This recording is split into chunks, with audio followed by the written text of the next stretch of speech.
공수처가 조사를 거부하고 있는 윤석열 대통령을 강제로 데려오는 강제 구인을 유력하게 검토하고 있다고 밝혔습니다. 다만 시점은 특정하지 않았습니다. 현장에 취재기자 나가 있습니다. 김철희 기자. 네, 고위공직자 범죄수사처입니다. 네, 윤 대통령이 계속해서 조사를 거부하고 있는데 공수처는 어떤 입장입니까? 네, 공수처 관계자가 기자들과 만나 수사 상황에 대해 간략하게 브리핑을 했는데요. 강제 구인을 유력하게 검토하고 있다고 밝혔습니다.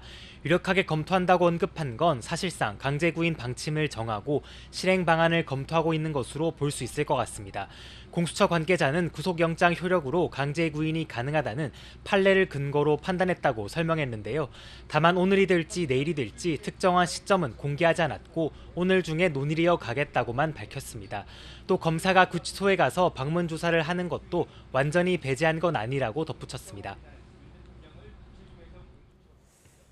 윤 대통령이 조사에 응하지 않은 게 한두 번이 아니지 않습니까? 네, 그렇습니다. 윤 대통령은 공수처의 수사와 조사를 전면적으로 거부하고 있는데요. 오늘도 그렇고 이전 조사에도 불응하면서 공수처에는 제대로 된 이유조차 설명하지 않고 있습니다. 윤 대통령은 지난 15일 체포된 당일 10시간 40분 정도 조사를 받긴 했는데 16일과 17일 모두 조사를 거부했습니다. 그리고 구속된 이후에도 어제와 오늘까지 모두 4차례 소환 요구에 불응했습니다.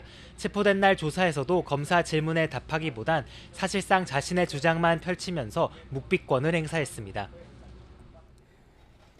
네, 그러면 윤 대통령 측 대응 방향은 어떻게 될까요?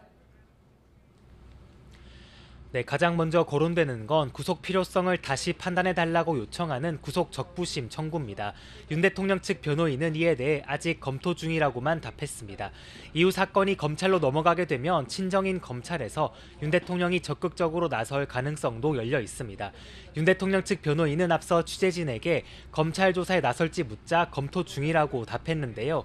또 윤 대통령 측이 공수처 수사에 대해선 불법이 해소되지 않았다면서 더 이상 할 말이 없다고 했던 만큼 검찰 단계로 넘어가면 태도가 달라질 수 있다, 이런 전망도 나옵니다.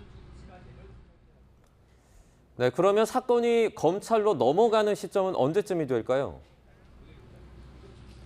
네, 공수처 관계자가 이 부분에 대해서도 설명했습니다. 공수처는 1차 구속 기한을 오는 28일로 계산했다고 밝혔는데요.